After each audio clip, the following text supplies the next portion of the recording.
Brother इस्लाम अस्सलामु अलैकुम व रहमतुल्लाहि व तआला बरकातुहू। नहमदुहु व नुसल्ली अला रसूलिहिल करीम अम्मा बाद। फ़ऊज़ु बिल्लाहि मिनश शैतानिर रजीम। बिस्मिल्लाहिर रहमानिर रहीम। सुब्हानल्लज़ी अस्रा बिअब्दिहि लैलन मिनल मस्जिदिल हराम इलल मस्जिदिल अक़सा। सदक़ल्लाहुल अज़ीम व बल्लगना रसूलुहुल नबियुल करीम। नहनु अला ज़ालिका लमीना शाहिदीन साकिरीन अल्हम्दुलिल्लाहि रब्बिल आलमीन। बादाहु फी शानि हबीबिहिल करीम। इन्नल्लाहा व मलाइकतहु युसल्लूना अलन नबी या अय्युहल्लज़ीना आमनू सल्लु अलैहि व सल्लिमु तस्लीमा। अल्लाहुम्मा सल्लि अला सय्यिदिना व मौलाना मुहम्मदिन बारिक व सल्लिम। सलातन व सलामन अलैका या रसूल अल्लाह, सलातन व सलामन अलैका या हबीब अल्लाह।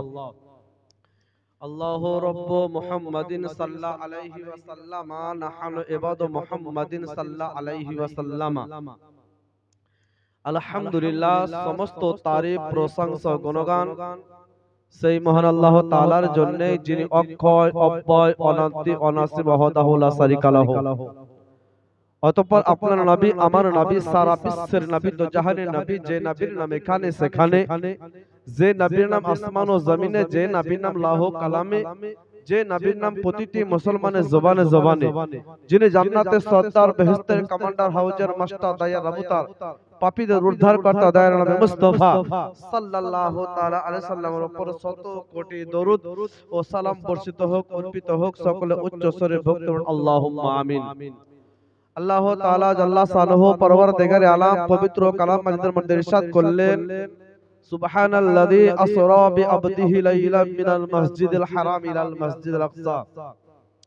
আমার নবী পাক সাল্লাল্লাহু তাআলা আলাইহি ওয়াসাল্লাম কে মসজিদুল হারাম থেকে নিয়ে মসজিদ আকসা পর্যন্ত সাইর করিয়েছেন।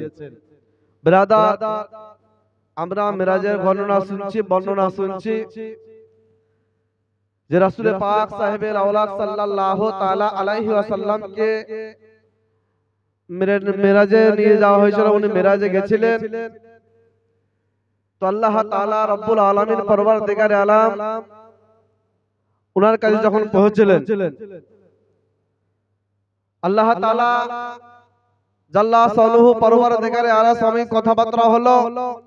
এমত অবস্থায় আমার নবী পাক সাল্লাল্লাহু তাআলা আলাইহি ওয়াসাল্লাম চলে আসছেন। যখন সপ্তম আসমানে আসলেন, হযরতে মুসা আলাইহিস সালাতু তাসলিমের সাথে সাক্ষাৎ হলেন, দেখা হলেন। হযরতে মুসা আলাইহিস সালাম জিজ্ঞাসা করছে, ইয়া রাসূলুল্লাহ সাল্লাল্লাহু আলাইহি ওয়াসাল্লাম, আপনি আল্লাহর সঙ্গে দিদার করতে গেছেন, আল্লাহ তাআলা আপনাকে তোহফা স্বরূপ কি দিলেন? আমার নবী পাক সাল্লাল্লাহু আলাইহি ওয়াসাল্লাম বললেন, হে মুসা, নবী আল্লাহ তাআলা রব্বুল আলামিন পরওয়ারদিগার আমাকে 50 ওয়াক্ত নামাজ দিলে। হযরতে মুসা আলাইহিস সালাতু তাসলিম বলছে, ইয়া রাসূলুল্লাহ, ইয়া নবী মুস্তাফা সাল্লাল্লাহু আলাইহি ওয়াসাল্লাম, আমার উম্মত গণের উপরে মাত্র 2 রাকাত নামাজ ফরজ ছিল, তাই পড়তে পারতো না। কিন্তু আপনার উম্মতি এই যে 50 ওয়াক্ত নামাজ কিভাবে আদায় করবে? ইয়া রাসূলুল্লাহ, আপনি কিছুটা নামাজ কমিয়ে নিয়ে আসুন। নবী পাক সাল্লাল্লাহু তাআলা আলাইহি ওয়াসাল্লাম সুবহানাল্লাহ আল্লাহর দরবারে গিয়ে কিছুটা নামাজ কমিয়ে নিয়ে আসলেন। কতটা নামাজ কমালেন? মাত্র 5 ওয়াক্ত নামাজ কমালেন। আবার পুনরায় হযরতে মুসা আলাইহিস সালামের সাথে সাক্ষাৎ হলো। হযরতে মুসা আলাইহিস সালাম জিজ্ঞাসা করলো, ইয়া রাসূলুল্লাহ, কতটুকু নামাজ কমালেন? আমার নবী বললে 5 ওয়াক্ত। বলে এতটা পড়তে পারবে না। আমার নবী পাক সাল্লাল্লাহু তাআলা আলাইহি ওয়াসাল্লাম আবার পুনরায় গেলেন, আল্লাহ তাআলা দরবারে গেলেন। যাওয়ার পর 5 ওয়াক্ত নামাজ কমিয়ে নিয়ে আসলেন। এইভাবে সুবহানাল্লাহ 9 বার গেলেন আল্লাহর দরবারে, এইভাবে 5 নাম 45 ওয়াক্ত নামাজ কমিয়ে নিয়ে আসলেন। হযরতে মুসা আলাইহিস সালামের সাথে সাক্ষাৎ হলো। হযরতে মুসা বলছে, ইয়া রাসূলুল্লাহ সাল্লাল্লাহু তাআলা আলাইহি ওয়াসাল্লাম, এই যে 5 ওয়াক্ত নামাজ এতটাও পড়তে পারবে না, জান এই 5 ওয়াক্ত থেকে কিছু কমিয়ে নিয়ে আসুন। আমার নবী পাক সাল্লাল্লাহু তাআলা আলাইহি ওয়াসাল্লাম বলে, হে মুসা শুনো, আমি আর যেতে পারবো না, কারণ আমি বারবার যেতে আল্লাহর কাছে যেতে আমি লজ্জা বোধ করছি, আমি যেতে পারবো না, এই 5 ওয়াক্ত থাক। আমার নবী পাক সাল্লাল্লাহু তাআলা আলাইহি ওয়াসাল্লামকে 50 ওয়াক্ত নামাজ দিয়েছিলেন, তার মধ্যে সুবহানাল্লাহ 45 ওয়াক্ত নামাজ কমিয়ে দেওয়া হলো, মাত্র 5 ওয়াক্ত নামাজ অবশিষ্ট থাকলো। আমার নবী মুস্তাফা সাল্লাল্লাহু তাআলা আলাইহি ওয়াসাল্লাম মুক্তা যেমন কেমন যেন মনে হলো। আল্লাহ তাআলা বললে, এ আমার নবী শোনো, আমি যেটা বলে দিই সেটাই হয়, আমার কাছ থেকে কিছু ঘাটতি হয় না, কিছু কমতি হয় না।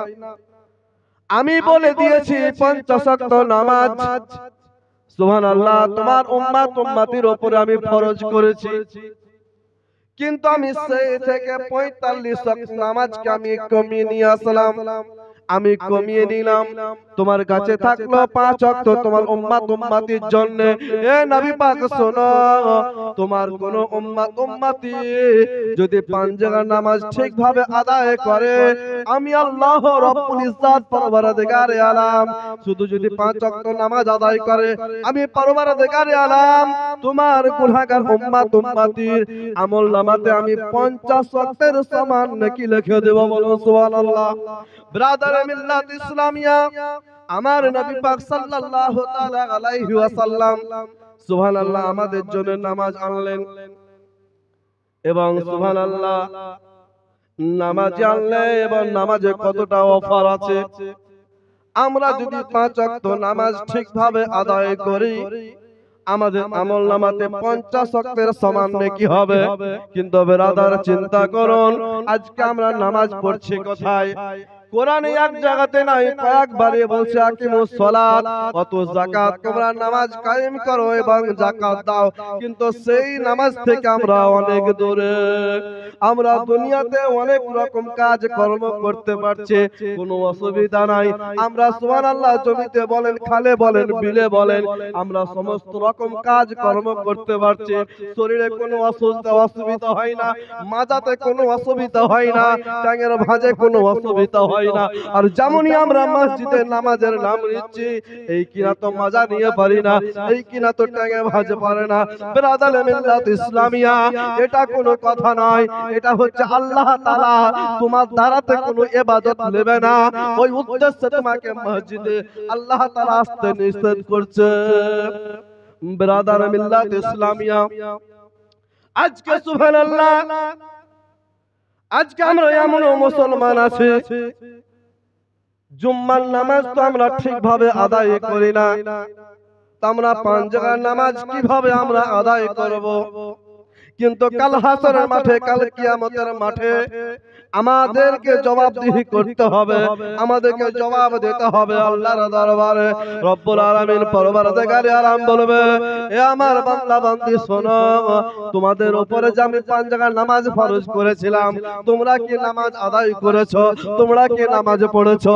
সেই সময় আমাদের উত্তর হবে, হ্যাঁ হ্যাঁ লাদরি, নামাজ পড়িনি, কিছুই জানি না, আমাদেরকে কেউ শিক্ষা দেয়নি।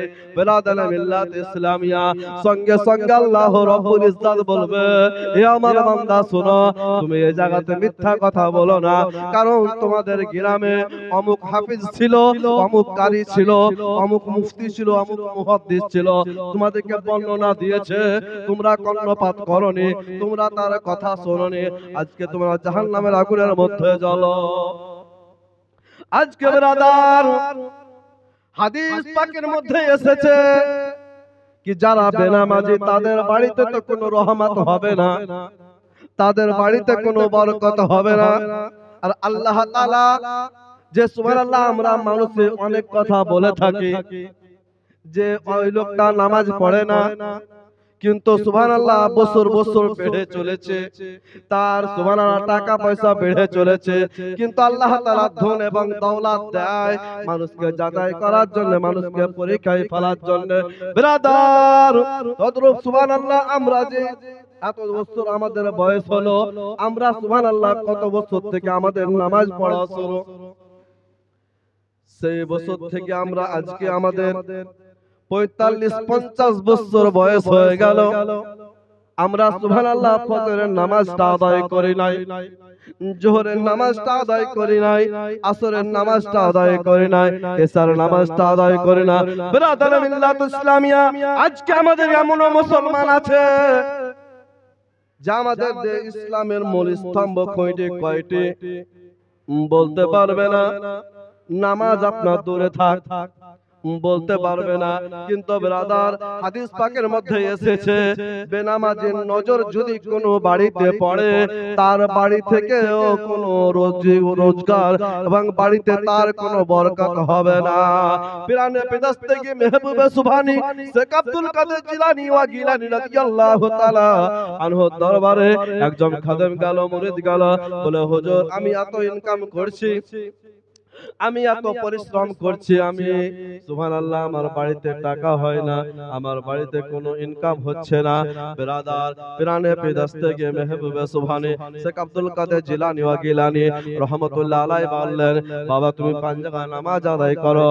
বলে হুজুর আমি 5 জায়গা নামাজ আদায় করি, ফজরের সময়তে ফজর নামাজ আদায় করি, 5 জায়গা নামাজ সময় আমি ঠিকঠাক নামাজ আদায় করি, অথচ আমার বাড়িতে কোনো রোজগার হয় না, ইনকাম হয় না, আমার বাড়িতে বরকত হয় না। পিরানে পেদাস্তেগি মেহবুবে সুবহানী শেখ আব্দুল কাদের জিলানী ওয়া গিলানী রাহমাতুল্লাহ আলাইহি বললে, বাবা শোনো, তোমার বাড়িতে যে মেন দরজাটা আছে, মেন দরজাতে তুমি একটা পর্দা লাগিয়ে দেবা, মেন দরজাতে একটা পর্দা লাগিয়ে দেবা, তারপরে সপ্তাহে তুমি আমার দরবারে দেখা করবা। পিরানে পেদাস্তেগি মেহবুবে সুবহানী শেখ আব্দুল কাদের জিলানী ওয়া গিলানী রাদিয়াল্লাহু তাআলা আনহু যখনই বলে দিলেন, সুবহানাল্লাহ তার বাড়িতে একটা সুন্দরভাবে পর্দা লাগিয়ে দেওয়া হলো। পর্দা যখন লাগিয়ে দেওয়া হলো, সুবহানাল্লাহ এইভাবে ইনকাম করতে থাকে, এইভাবে খায়ের বরকত হচ্ছে। তারপরে সপ্তাহে গেল, তারপরে সপ্তাহে যাওয়ার পর সালাম কালাম করলো, পিরানে পেদাস্তেগি জিজ্ঞাসা করছে, আচ্ছা বাবা বলো তোমার বাড়ির হাল খবর কি বলো? বলে হুজুর গত সপ্তাহ পর্যন্ত আমার বাড়ির হাল হাকিকত ছাড়া খারাপ ছিল, সুবহানাল্লাহ কোনো বরকত হচ্ছিল না, কিন্তু খোদার কি কারিশমা, সুবহানাল্লাহ এই সপ্তাহে যে আমি বরকত করেছি হয়তো আমি 1 মাসেও শেষ করতে পারবো না। হুজুর কি কারণে এটা হয়েছিল? বলে আমার মুরিদ শোনো, তোমার বাড়িতে বেনামাজির নজর পড়েছিল, বলুন সুবহানাল্লাহ। তোমার বাড়িতে বেনামাজির নজর পড়েছিল, ওই উদ্দেশ্যে তোমার বাড়ি থেকে বরকত ভেগেছিল। বিরাদারে মিল্লাত ইসলামিয়া, আজকে সেই নামাজ নিয়ে আমরা সুবহানাল্লাহ, যেহেতু মিরাজের রাত্রিতে আমাদের জন্য আমার নবী পাক সাল্লাল্লাহু তাআলা আলাইহি ওয়াসাল্লাম সুবহানাল্লাহ নামাজ এনেছে, আজকে সুবহানাল্লাহ আমরা সব সময়, যে কোনো সময় সব রকম আমরা কাজ কর্মে লিপ্ত থাকতে পারছি, কিন্তু 5টা ওয়াক্ত আমরা সময় দিতে পারছি না। যখন ব্রাদার আমাদের মৃত্যুর ঘন্টাটা এসে যাবে, আমাদের মৃত্যুর ঘন্টা, মৃত্যুর খবর যখন হযরতে আজরাইলের কানে পৌঁছে যাবে, আল্লাহ তাআলা বলবে, হে আজরাইল যাও ধরমপুর গ্রামে বা আনো কোনো গ্রামে চলে যাও, অমুক ব্যক্তির জানটা তুমি কবজ করে চলে আসো। বিরাদারে মিল্লাত ইসলামিয়া, হযরতে ইসরাইল আলাইহিস সালাম মুমিনের সামনে যখনই আসবে, সুবহানাল্লাহ একবারে সুসাদু হয়ে আসবে, ভালো রূপ নিয়ে আসবে, কিন্তু যখনই কোনো মুমিনের কোনো বেঈমানের জানটাকে বেনামাজি জানটাকে কবজ করতে আসবে, তার চেহারাটা পরিবর্তন হয়ে যাবে। যখনই চেহারাটা পরিবর্তন হয়ে যাবে, সুবহানাল্লাহ সেই সময়তে তার জানটাকে কবজ করে নিয়ে হবে। বিরাদারে মিল্লাত ইসলামিয়া, যেটা বলতে চাইছিলাম, আল্লাহ তাআলা নবী পাক সাল্লাল্লাহু তাআলা আলাইহি সাল্লামকে তোহফা স্বরূপ 5 জায়গায় নামাজ দিলেন, বলে যাও তোমার উম্মতির উপরে আমি সুবহানাল্লাহ নামাজ ফরজ করলাম। কিন্তু ব্রাদার মিল্লাত ইসলামিয়া, সেই নামাজ থেকে আমাদেরকে দূরে থাকলে হবে না। আজকে সুবহানাল্লাহ আমাদের নিজের ছেলে বলে নিজের মেয়ের জন্য আমরা সুবহানাল্লাহ অনেক দূরে আমরা কাজে যাচ্ছি। কিসের জন্য? আমাদেরকে সুবহানাল্লাহ সংসার চালাতে হবে, আমাদেরকে ফ্যামিলিকে দেখতে হবে। কিন্তু ব্রাদার মিল্লাত ইসলামিয়া, হাদিস কোরআন আপনি যাচাই করে দেখে নেন, ইজমা কিয়াস আপনি যাচাই করে দেখে নেন, কোন জায়গাতে কোন সুবহানাল্লাহ ফাঁক নাই যে আপনি আপনার ছেলে মেয়ের জন্য ইনকাম করতে যাবেন, আপনার জন্য নামাজ মাপ আছে না ব্রাদার। আপনি কাজ কর্ম করেন, কিন্তু যেটা আপনি যেই যখনই নামাজের ওয়াক্ত হয়ে যাবে, নামাজের সময় হয়ে যাবে, আপনি যেই জায়গাতে আপনি স্থান হয়ে থাকুন, ওই জায়গা যদি পাক পবিত্র থাকে, সেই জায়গাতে আপনি নামাজ পড়ে নেন, সুবহানাল্লাহ আপনার নামাজ হয়ে যাবে এবং আপনার একটা ফরজও নেমে যাবে। কিন্তু ব্রাদার মিল্লাত ইসলামিয়া, সেই নামাজ থেকে আমরা অনেকটা দূরে আছি, কারণ আমরা জানছি যে আমাদের বয়স তো কেবলমাত্র 50 হলো, এখন আমরা 150 বছর বাঁচবো, এখানে নামাজ পড়ে কি করব? ব্রাদার মিল্লাত ইসলামিয়া, হাদিস পাকের মধ্যে এসেছে নওজোয়ান অবস্থায় যতটা আল্লাহর কাছে ইবাদত কবুল হবে, বৃদ্ধ হয়ে গেল কিন্তু ততটা হবে না। কালে আপনি নওজওয়ান আছেন, হাদিসের মধ্যে আছে কিভাবে রুকু করতে হবে, এমন ভাবে রুকু করতে হবে পিঠটা যেন সাট থাকে, যেন কোকড়ানো না থাকে, এমন ভাবে সিজদা করতে হবে যেন সিজদা সুবহানাল্লাহ পিঠটা যেন হযরতে মুহাম্মদ মুস্তাফা সাল্লাল্লাহু আলাইহি ওয়াসাল্লামের মতো হয়ে থাকে, এইভাবে আমাদেরকে রুকু করতে হবে। হাদিসের মধ্যে এসেছে যখনই আমরা নামাজে তাহরিমা বেঁধে দাঁড়িয়ে যাওয়ার পর সুবহানাল্লাহ সূরা ফাতিহা পড়ে, যে কোন একটা সূরা পড়ে যখন আমরা রুকুতে যাই, রুকুতে যাওয়ার সময় আল্লাহ রাব্বুল ইজ্জত ফেরেশতাকে বলে, এ ফেরেশতা শোনো, ওই ব্যক্তির আমলনামাতে যত গুনাহ আছে সব একটা কলসের মধ্যে ভরো, সমস্ত একটা কলসের মধ্যে ভরা হবে, কলসের মধ্যে ভরার পর তার পিঠের উপরে রেখে দেওয়া হবে। সেই ব্যক্তিটা যখন রুকু থেকে মাথা উত্তোলন করবে, সঙ্গে সঙ্গে কলসিটা পড়ে যাবে, তার পাপটা নষ্ট হয়ে যাবে। বলুন সুবহানাল্লাহ। ব্রাদার মিল্লাত ইসলামিয়া, আজকে আমরা মুসলমান সমাজ আমাদেরকে সেই নামাজ থেকে অনেকটা দূরে আছে। হাদিস পাকের মধ্যে এসেছে যারা সুবহানাল্লাহ জুম্মার নামাজ পড়ে না, 5 জায়গায় নামাজ পর্যন্ত আদায় করে না, তাদের জন্য সুবহানাল্লাহ তাদেরকে তুমি ঢালা মাটি দিয়ে দাও, কারণ সে জুম্মা নামাজ এমনই নামাজ যা আপনি কারণে শরীয়ত দেখেন, নিজামে শরীয়ত দেখেন, বাহারে শরীয়ত দেখেন, পরপর কোনো কারণবশত কোনো কারণ নাই, বাড়িতে বসে থেকে যদি আপনি পরপর 3 জুম্মা কামাই করে দেন, আপনার মুসলমানের খাতাতে নাম থাকতে পারে না। আজকে ব্রাদার, আজকে আমরা কত জুম্মা কামাই করছি, আপনি বুকে হাত রেখে বলুন, তাহলে আমাদেরকে সুবহানাল্লাহ কিভাবে কবরে নেবে? ব্রাদার মিল্লাত ইসলামিয়া, আজকে যদি আমরা কিছু বলতে যাই, ভাই তুমি বাবা তুমি নামাজ পড়ো না কেন, নামাজ মসজিদে যাও না কেন, বলে আমার ব্যাপার, সুবহানাল্লাহ আমি যাই চাই না যাই, কিন্তু যখনই আপনি কবরস্থানে চলে যাবেন, যখনই আপনাকে দাফন কাফন করে দেওয়া হবে, যখনই ফেরেশতা চলে আসবে, ফেরেশতা তলিয়ে এসে জিকড়িয়ে আপনাকে জিজ্ঞাসা করবে, তখন কিন্তু আপনার জবান বন্ধ হয়ে যাবে, সেই সময় বলতে পারবেন না আমি পড়েছি না পড়ি। ব্রাদার, আবেদন আপনাদের কাছে আবেদন করব, কমসে কম 5 ওয়াক্ত নামাজ পড়ার চেষ্টা করুন, কারণ ব্রাদার মিল্লাত ইসলামিয়া আল্লাহ তাআলা রাসূল সাল্লাল্লাহু তাআলা আলাইহি ওয়াসাল্লাম এই মেরাজের রাত্রিতে সুবহানাল্লাহ জান্নাত ভ্রমণ করেছেন, জাহান্নাম ভ্রমণ করেছেন। আমার নবী পাক সাল্লাল্লাহু তাআলা আলাইহি ওয়াসাল্লামকে যখন সুবহানাল্লাহ জাহান্নামের মধ্যে ঘোরানো হলো, মালিক জাহান্নামের ফেরেশতা হচ্ছে, জাহান্নামের গেটম্যান হচ্ছে হযরতে মালিককে বলল, পুরো জাহান্নামটা আমার নবীকে ঘুরিয়ে দেখাও। আমার নবীকে যখন ঘোরাতে লাগলো, দেখাতে লাগলো, আমার নবী মুস্তাফা সাল্লাল্লাহু তাআলা আলাইহি ওয়াসাল্লাম দেখলেন, দেখে কিন্তু আমার নবীর মনটা চনমন হয়ে গেল, কি সুবহানাল্লাহ, এত বড় জাহান্নাম, এবং এই জাহান্নামে আমার গুনাহগার উম্মতি থাকবে। ব্রাদার, আমার নবী পাক সাল্লাল্লাহু তাআলা আলাইহি ওয়াসাল্লামকে জিজ্ঞাসা করা হয়েছিল, ইয়া রাসূলুল্লাহ ইয়া রাসূলুল্লাহ সাল্লাল্লাহু তাআলা আলাইহি ওয়াসাল্লাম, আপনি জান্নাতও ভ্রমণ করলেন, জাহান্নামও ভ্রমণ করলেন, কিন্তু আপনি জাহান্নামে বেশি ছেলে দেখলেন বেশি না মেয়ে দেখলেন বেশি? আমার নবী পাক সাল্লাল্লাহু তাআলা আলাইহি ওয়াসাল্লাম বললেন, ইয়া আমার সাহাবা মণ্ডলীগণ, জাহান্নামের মধ্যে আমি সবথেকে মেয়ে দেখলাম বেশি। আমার নবীকে জিজ্ঞাসা করা হলো, ইয়া রাসূলুল্লাহ সাল্লাল্লাহু তাআলা আলাইহি ওয়াসাল্লাম, মেয়েরা এত জাহান্নামে যাবে কেন বলুন?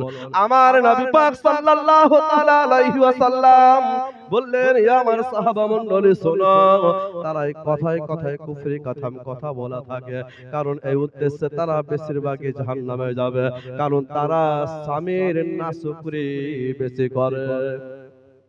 আজকাল সুবহানাল্লাহ দুনিয়াতে আজকে আমরা ফ্যাশন হয়ে গেছে, যেটা আল্লাহ তাআলা রাসূল সাল্লাল্লাহু তাআলা আলাইহি ওয়াসাল্লাম হারাম করেছেন, সে হারামের দিকে চর্চা আমাদের বেশি। কারণ সুবহানাল্লাহ আমার নবী পাক সাল্লাল্লাহু তাআলা আলাইহি ওয়াসাল্লাম বলেন, মেয়েরা তোমরা হাটে যাও, তোমরা বাজারে যাও, তোমরা সব জায়গাতে যাও, কিন্তু তোমার শরীর খারাপ, তোমার দেহ কানা থেকে ভালোভাবে যাও। কিন্তু ব্রাদার, এই জন্য সেটা যদি যায়, আপনার একটা মহিলা যদি যায় ভালো করে নিজের শরীরকে মাথাকে ভালোভাবে ঠেকে চলে যদি যায়, আপনাকে ফেরেশতা গাইড করবে, আপনার উপরে কোনো সুবহানাল্লাহ শয়তান ওয়াসওয়াসা পড়বে না, এবং আপনি যতক্ষণ সুবহানাল্লাহ যাবেন ফেরেশতা আপনাকে পর্দা সহিত দেখতে থাকবে। আর যখনই কোনো মহিলা ব্রাদার নাই মাথায় কাপড় নাই পায়ে কাপড়, এবং আরেকটা সুবহানাল্লাহ জিনিস উঠেছে, যেটা সুবহানাল্লাহ যেটাকে পায়ের ঝিনঝিনি বলছে, হাদিস পাকের মধ্যে এসেছে মহিলারা সব জিনিস পড়তে পারে, চাঁদি বলেন সোনা বলেন, কিন্তু সিটি গোল্ডের কোনো জিনিস পড়তে পারবে না, লোহার কোনো জিনিস পড়তে পারবে না, তামার কোনো জিনিস পড়তে পারবে না, ছেলেরাও পাবে না। একমাত্র ছেলেরা যদি পায় একটা আংটি পাবে, তাও চাঁদের সোনার নয়, তাও দু চারটা আংটি পাবে না, অত সুবহানাল্লাহ বেশিও পাবে না, মাত্র কেবল 58 থেকে কিছুটা কম এতটা আংটি পড়তে পারে। কিন্তু মেয়েদের জন্য সোনা এবং চাঁদি সকলেই জায়েজ আছে, কিন্তু সুবহানাল্লাহ চাঁদি সোনা সবই জায়েজ আছে, কিন্তু ওটা পর পুরুষকে দেখাবার জন্য নয়। আপনি সমস্ত সোনাও কানেরও পড়তে পারেন, মালাও পড়তে পারেন, পায়ে ঝুমকাও পড়তে পারেন, কিন্তু সুবহানাল্লাহ ওটা আপনার স্বামীকে দেখার জন্য পড়তে পারেন। আর যখনই আপনি সবকে দেখার উদ্দেশ্যে পড়তে পারবেন, এই ঝুমকা পায়ের ঝুমুর পড়তে আপনি যাবেন, যত আপনার আওয়াজ হবে তত আপনার আমলনামাতে গুনাহ লিখতেই থাকবে। বলুন সুবহানাল্লাহ।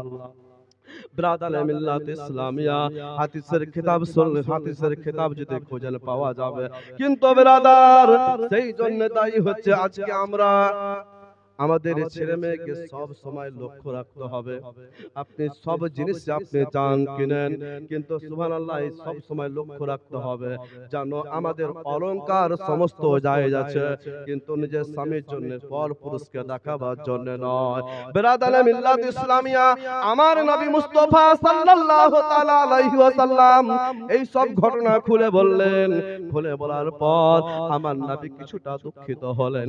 আল্লাহ রাব্বুল ইজ্জত পরবর্তীকারে আলাম হযরতে জিবরিলকে বলে, হে জিবরিল যাও আমার নবীকে জান্নাতটা ভ্রমণ করে দেখাও। সুবহানাল্লাহ। জাহান্নামে আরেকটা জিনিস দেখলেন আমার নবী পাক, জাহান্নামটা যখন ভ্রমণ করাচ্ছিলেন অনেকগুলি কাপড় সুবহানাল্লাহ এক জায়গায় জড়ো করা আছে। আমার নবী পাক জিজ্ঞাসা করল, এই কাপড়গুলি কি এবং এই কাপড়গুলো কাকে পরানো হবে? হযরতে মালিক বলল, ইয়া রাসূলুল্লাহ সাল্লাল্লাহু তাআলা আলাইহি ওয়াসাল্লাম, এই কাপড়গুলো ওই ব্যক্তিকে পরানো হবে যেই ব্যক্তিতে দুনিয়াতে নাফরমানি করবে, নামাজ আদায় করবে না, সেই ব্যক্তিকে এই কাপড়গুলো পরানো হবে। আমার নবী পাক সাল্লাল্লাহু তাআলা আলাইহি ওয়াসাল্লাম কাপড়গুলো দেখলে অনেক ঘৃণা এবং অনেক দুর্গন্ধ আছে। হযরতে মালিক বলছে, ইয়া রাসূলুল্লাহ সাল্লাল্লাহু তাআলা আলাইহি ওয়াসাল্লাম, এই কাপড়ের একটা টুকরো পৃথিবীর শেষ প্রান্তে যদি রেখে দেওয়া হয়, পৃথিবীর মানুষ থেকে নিয়ে কীট পর্যন্ত কেউ বাঁচবে না, দুর্গন্ধে মরে যাবে, বলুন সুবহানাল্লাহ। এবং সেই পোশাক আমাদেরকে পরানো হবে। ব্রাদার মিল্লাত ইসলামিয়া, আমার নবী মুস্তাফা সাল্লাল্লাহু তাআলা আলাইহি ওয়াসাল্লাম সুবহানাল্লাহ যখন জান্নাত জাহান্নাম প্রমাণ করলেন, আল্লাহ রাব্বুল ইজ্জত বললেন, হে রিজওয়ান, জান্নাতের গেটমান হচ্ছে রিজওয়ান। হযরত রিজওয়ানকে বললে, হে রিজওয়ান, তুমি জান্নাতটা এবার ভ্রমণ করে দেখাও। জান্নাতটা আমার নবীকে ভ্রমণ করে দেখাতে লাগলেন। হযরত ইউনূস আলাইহিস সালামকে মাছে গিলে নিয়েছিল, আপনারা জানেন। সুবহানাল্লাহ।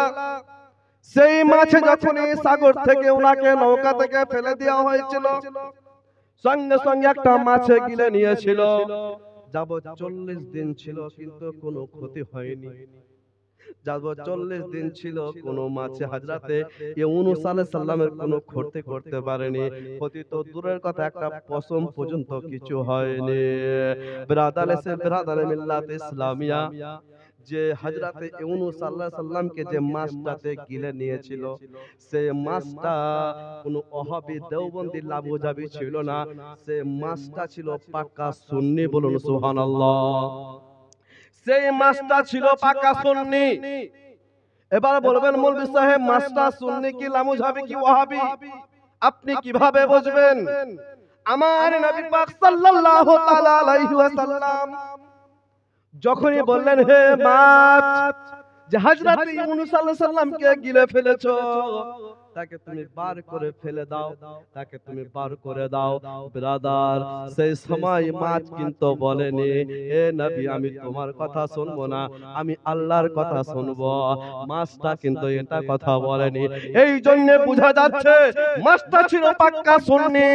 এই জন্য যেমন নবী পাক বললেন, মাছটা হযরত ইউনূস আলাইহিস সালামকে বের করে দিলেন। বের করে দেওয়ার পর সুবহানাল্লাহ, আল্লাহ রাব্বুল ইজ্জত বলছে, এ মাছ তুমি বলো তুমি কি চাও, এ মাছ তুমি বলো তুমি কি চাও, যে আমার একটা নবীকে তোমার পেটের মধ্যে রেখেছিলা, যাব 40 দিন রেখেছিলা, কোনো ক্ষতি হয়নি, কিন্তু এখন তুমি তার বদলতে কি চাও বলো। মাছটা বলেছিল, ইয়া রাব্বুল আলামিন, পরবর্তীকারী আলাম, আপনি যদি আমাকে দিতেই চান, কিন্তু যেটা সুবহানাল্লাহ জান্নাতের মধ্যে একটা নাহার থাকবে, জান্নাতের মধ্যে একটা নাহার থাকবে, যেটা নবী মুস্তাফা সাল্লাল্লাহু তাআলা সাল্লামের হবে, কিন্তু সেই নাহারের মধ্যে, সেই নদীর মধ্যে যেন আমি থাকতে পারি, সে তৌফিক দান করে, বলুন সুবহানাল্লাহ। ব্রাদার মিল্লাত ইসলামিয়া, একটা মাছে যদি নবীকে গিলে নিয়ে তারপরে বের করে দেওয়ার পর আল্লাহ তাআলা উনার জন্য জান্নাতের নদীতে থাকার ব্যবস্থা করতে পারে, আজকাল সুবহানাল্লাহ ওহাবী বলে কি নবী মুস্তাফার মা বাবা দুটোই জাহান্নামী। আস্তাগফিরুল্লাহ, নাউযুবিল্লাহ মিন জালিম। ব্রাদার, আল্লাহ তাদের কিয়ামতের ময়দানে জবানকে পুরো কেটে নেবে। যে নবী মুস্তাফা সাল্লাল্লাহু আলাইহি ওয়াসাল্লামকে আল্লাহ তাআলা সৃষ্টি না করলে কোনো জিনিস সৃষ্টি করতো না, সেই নবী মুস্তাফা সাল্লাল্লাহু তাআলা আলাইহি ওয়াসাল্লাম পিতামাতার নাকি জান্নাতে যাবে, জাহান্নামে যাবে। ব্রাদার মিল্লাত ইসলামিয়া, আজকাল সুবহানাল্লাহ দেখছেন আপনারা সকলের হাতেই মোবাইল, কিন্তু মোবাইল নিয়ে কোনো ডিসিশন নেবেন না। আজকে যে আপনারা সুবহানাল্লাহ একটা বক্তা দেখতে পাবেন, মুফতি জাহাঙ্গীর আলম, আজকে দেখছিলাম সুবহানাল্লাহ, আপনারা দেখতে পাবেন যে উনি যে বলছেন তার মধ্যে যে আপনারা কাজগুলো করবেন, খবরদার করবেন না, ঈমান হারা হয়ে যাবেন। এমনই ঈমান হারা হয়ে যাবেন যে জাহান্নাম আপনার ছাড়া কোনো গতি হবে না। আমাদের পুরুষ মানুষ বলেন, মহিলা মানুষ বলেন, নাইশ পল হয়, স্বপ্নদোষ হয়। তো বলছে হাদিসের মধ্যে তাহবি শরীফ বলে একটা কিতাব আছে, যেটা আমাদের সাইদাপুর বলেন অনেক আরবিক ইউনিভার্সিটিতে আছে। তাহবি শরীফ একটা কিতাব আছে, ওই কিতাবের মধ্যে অনেক সুবহানাল্লাহ হাদিসে রাবি করছে কি সুবহানাল্লাহ, যদি স্বপ্নদোষ হয়ে যায় তো তার মধ্যে যতটুকু কাপড়ে লেগে থাকবে 1 টাকা 1 দিরহাম, হাদিসের কথা জেনে রাখা দরকার। 1 দিরহাম যদি লেগে থাকে, 1 দিরহাম বলতে বোঝা যায় এতটা, যদি লেগে থাকে ওটাকে তারপর 3 বার ধূর্ত করতে হবে। আর সেই জিনিসটা যদি শুকিয়ে যায় তা আপনাকে তবুও ধূর্ত করতে হবে। কিন্তু একটা খাবিস বক্তা উঠেছে, সেই খবিস বলছে কি যদি স্বপ্নদোষ হয়ে যায় আর সেটা যদি শুকিয়ে যায় তো সেই অবস্থায় নামাজ আদায় করতে হবে, কোনো অসুবিধা হবে না। একটা তালবা ইলমও বলবে কি নামাজ হবে না, আর কত বড় খবিস বলছে নামাজ হয়ে যাবে। ব্রাদার, ওই মোবাইল নিয়ে কোনোদিন ডিসচার্জ করবেন না। যখনই দেখবেন আপনাদের মহল্লাতে আলিম আছে বা মুফতিদের নাম্বার আছে, অবশ্যই জিজ্ঞাসা করবেন। আল্লাহ তাআলা পরবর্তীকারে আরাম, তাই পবিত্র কোরআন থেকে পড়েছিলাম, সুবহানাল্লাযী আসরা বিআবদিহি লাইলাম মিনাল মাসজিদিল হারাম ইলাল মাসজিদিল আকসা। আমার নবীকে মসজিদুল হারাম থেকে নিয়ে মসজিদ আকসা পর্যন্ত সায়র করিয়েছেন। বিরাদাল মিল্লাত ইসলামিয়া, এই মাসে 2 খানা রোজাও আছে। ইনশাআল্লাহ তাআলা যখন সময় আসবে তখন ঠিক বলে দেব। আসসালামু আলাইকুম।